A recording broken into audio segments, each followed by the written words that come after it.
Chào mọi người nhé. Mình vừa mới sửa xong nồi Toshiba và cũng đang sửa một con nồi Toshiba nó với cái lỗi là thiêu cơm.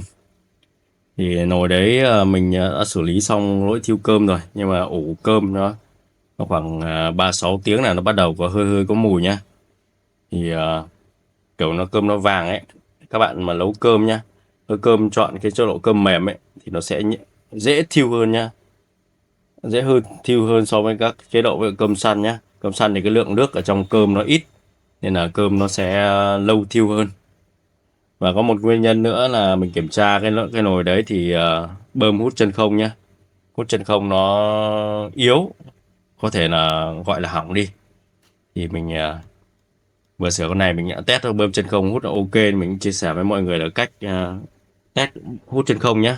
Nồi muốn test hút chân không thì nồi trước tiên là mình phải nồi nồi phải không nóng nhé các bạn nhé, không nóng và chọn chế độ nấu bình thường. Một số nồi thì có thể là ở trong cái menu cao cấp này, nó có mà một số chế độ đã bị tắt cái chế độ hút chân không đi rồi thì là bơm nó không chạy hoặc là bơm nó hỏng nhá. Còn với con này là bơm nó vẫn hoạt động này. Mình sẽ test cho mọi người cách nhé. Mình dùng một cái chai nước này, như là cái chai không thủng nha các bạn nhé. Không thủng thì khi nó hút chân không thì cái chai nó bẹp thì các bạn mới dễ nhìn nha các bạn nhé. Đây các bạn tháo này ra nhé, tháo cái nắp áp suất này ra này, bỏ hẳn ra ngoài đi. Đây các bạn nhìn cái phần này, cái phần này là phần hút chân không, nó sẽ hút từ đây này. Mình sẽ đặt cái nắp chai đây nha các bạn nhé. Đó, và mình sẽ bấm nấu này, nấu với chế độ nấu bình thường nhé. Còn nấu nhanh thì nó sẽ không hút chân không nha các bạn nhé. Còn nồi đang nóng nó sẽ không hút chân không, dù có đèn hút chân không nó có sáng nó vẫn không hút nha các bạn nhé. Nên là mình bật này, bật đây là chai này, các bạn nghe thấy tiếng hút này thì mình đặt cái chai, các bạn nhìn này, các bạn quan sát cái chai này, nó đang bẹp này. Đây mình xoay là các bạn nhìn là dễ này, xoay thì nó hở đấy. Đây mình cắm lại này, cho nó kín này. Vừa rồi nó bị hở nên nó không bị bẹp chai, các bạn nhìn này. Đó, hút một lúc rồi các bạn nhìn thấy đấy, cái chai nó sẽ bẹp dần các bạn nhé. Các bạn đấy, các bạn nghe tiếng không? Hút chân không này nó sẽ hút cái lượng không khí ở bên trong nồi á. Nên là những cái nồi mà có hút chân không này nhá, cái nồi nó phải đảm bảo kín nhá, thì cái hút chân không này nó mới có tác dụng nha các bạn nhá. Còn khi nồi các bạn bị xì hơi thì cái hút chân không này nó vô hình chung nữa, còn nó còn là nguyên nhân do thiêu cơm các bạn nhá. Nó hút được cái không khí bên ngoài và nó lại nóng lạnh nó gặp nhau, nó dễ ngưng tụ nước và nó sẽ nhỏ nước, dễ nổi nhá. Các bạn nhìn này, đấy, chân không nó hút đấy. Cái hút chân không này nó sẽ giúp cho cơm nó sẽ hút nước hơn nữa, các bạn nhìn này. Đấy, nó bẹp cả cái này luôn này. Chân không nó hút cái lượng không khí ở trong nồi ra ấy, làm cho môi chúng nó tạo ra cái lực hút ở bên trong nõi hạt gạo, nó sẽ hút ngấm nước đều hơn nhá, làm cơm nó sẽ ngấm nước. Và ở bên sâu bên trong hạt gạo là cơm nó sẽ ngon hơn các bạn nhé.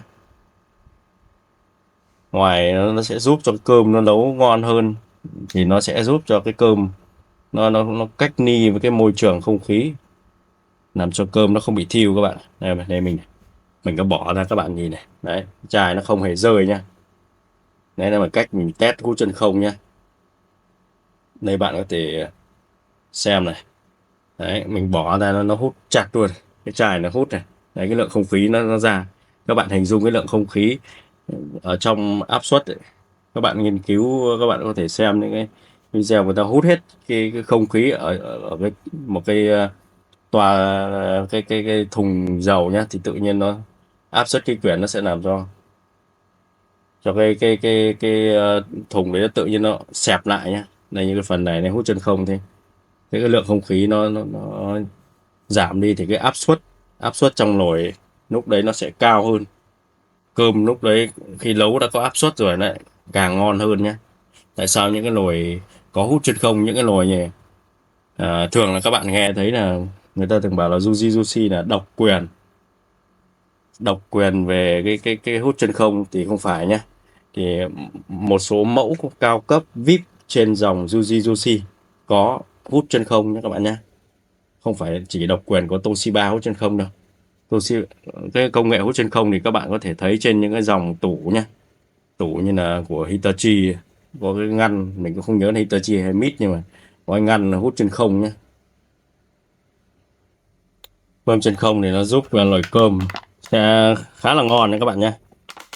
Còn nếu mà không có bơm hút chân không thì có sao không? Thì mình trả lời là không nhé các bạn nhé. Nó sẽ ví dụ có hút chân không thì nó hút, nó chạy chương trình, nó quy định ví dụ nó khoảng 45 phút thì nó sẽ bị dư dôi thêm một chút thôi. Thì nó quan trọng là nó phần cảm biến nó nhận đến một cái mức điện áp thì nó sẽ chuyển này. Có hút chân không thì cơm nó sẽ ngon hơn, còn không có hút chân không thì cũng không sao nhá. Tại vì các bạn thấy nhiều cái nồi không có hút chân không nó cũng vẫn chạy ok mà, có vấn đề gì đâu, nên là không quá quan trọng nhé. Còn có hút chân không thì chương trình của nó sẽ chạy chuẩn chỉ hơn, thì nó sẽ ngon hơn, ngon cơm hơn thôi. Còn hút chân không thì các bạn muốn test thì cứ test theo cách của mình thôi. Bơm hút chân không thì nó có ở nồi cơm nó có hai dạng cơ bản, là một dạng ngắn này và một dạng dài này. Ra thay cho nhau ok nhé các bạn nhé, không về vấn đề gì đâu. Cái dạng dài này thì nó vẫn chạy 20 đây. Còn một số nồi VIP như cái nồi như là tô phi thuyền, tô áp suất hút như đời cũ thì nó sẽ chạy 24V nhé. Nhưng là những cái con bơm hút 24V thì kiếm rất là khó. Mà cái này thì các bạn phải test nhé, test nó hút ok nhá. Thì cùng là cái nồi nhá, cùng cái nồi có áp suất hút chân không này, nhưng mà có con thì test sẽ như mình test với các bạn đấy, thì cái này nó sẽ bẹp xuống nhá. Còn có những cái con bơm chân không nó vẫn chạy bình thường các bạn nhé, chạy bình thường nhưng mà nó không hề hút nhá. Nên là cái việc mà bán cái nồi, các bạn thấy ở có nơi người ta bán ví dụ 2 triệu, có nơi người ta bán 1,8 triệu, thì có thể nó chênh lệch giá này là do chênh lệch cái con bơm này nó hỏng nhé, bơm nó chạy được hay không nhá. Còn có những cái nồi nó sẽ có 2 bơm nhá. Cái bơm chân không các bạn nhìn này, không phải cứ có 2 cái lỗ này là chạy 2 bơm các bạn nhé. 2 cái lỗ này thì là thực ra nó là cái form khung của cái nồi này. Cái khung phần nhựa này nó sử dụng cho rất nhiều loại nồi. Có những cái nồi nó sẽ chạy 2 bơm hút chân không, như con VGD, những cái bản VGE, bản VIP nha các bạn nhé, thì nó sẽ chạy 2 bơm hút chân không. 2 bơm hút chân không thì nó sẽ tăng cái lượng hút chân không khỏe lên. Nếu như con VIP thì nó mới có nhé. Nên là các bạn thấy cái hút chân không nó sẽ có được cái chuẩn chỉ thì cơm nó sẽ ngon hơn nhé, và giữ được cái cơm thời gian lâu hơn mà không bị thiêu nhá. Còn về hiện tượng bị vàng là vàng do nó nhiệt ủ nó quá là cao rồi. Đấy. Nên các bạn có thể cân nhắc nhé. Không có cũng không sao, vì nó chỉ ảnh hưởng một phần này. Nhiều khi mình tinh ý ăn cơm nó mới thấy thôi. Nên là các bạn đừng có lo lắng quá, mà cũng đừng thần thánh hóa cái bơm hút chân không nhá. Có thì càng tốt. Giống như cái lọc không khí ấy, mình có thì mình sử dụng thì càng tốt, ngủ nó sẽ không bị khô. Đấy, như cái này như thế, có hút chân không thì cơm nó sẽ ngon hơn, chắc chắn là sẽ ngon hơn. Mà ăn tinh ý thì các bạn sẽ thấy. Mà cơm tại sao mà khi mình mới mua về bơm hút chân không nó còn ngon, khi đó cơm rất là ngon, và dùng một thời gian cái việc bơm nó hỏng thì nó sẽ hút nó kém lên các bạn nhé. Tất cả những cái dòng Toshiba này nhá, kể cả dòng điện 220 các bạn nhá, thì nó vẫn sẽ chạy bơm ở một cái mức là 20V và 24V này, nên là các bạn có thể lắp cho những cái nồi hàng suất nhé, giống nhau nhé các bạn nhé, lắp thoải mái nhé. Bóp chân không thì các bạn cứ test thôi, test nó hút để làm sao cho nó ok là được. Các bác nào có thời gian thì các bác cứ tháo cái bơm hút chân không ra, rút cái rắc này, các bạn thử xem là khi có hút chân không và không hút chân không thì nó sẽ khác nhau như nào, thì mình sẽ thấy nó cái sự khác biệt được, ăn thường xuyên được. Đấy, hút chân không này các bác phải test rồi, làm sao nó kín vào nha. Đấy, kín thì nó mới hút được, nó hơi nó mới kín được, thì cái nó mới chuẩn được. Đấy, bơm chuẩn nó là nó phải hút được như này nhá, hút nó bẹp luôn nhá. Bơm nó bé này thôi nhưng mà nó hút bẹp luôn cái chài này, nên là các bạn cứ mua thay thôi. Để thay thì thực ra nó cũng đơn giản đây, nhưng mà phải chuẩn nhá, phải test phải hút được nhá. Còn không có thì mình cứ bỏ đi thì cũng không vấn đề gì đâu. Đấy, thế nó cứ hút chặt rồi mình cứ bỏ để như này đây. Đấy, nó hút đấy, các bạn nghe đến tiếng ấy. Có thể mình sẽ chỉnh phần âm thanh nên cái tiếng này các bạn nghe không rõ, nhưng các bạn nhìn thấy nó sẽ bẹp. Đấy, hút đấy, không phải rời luôn.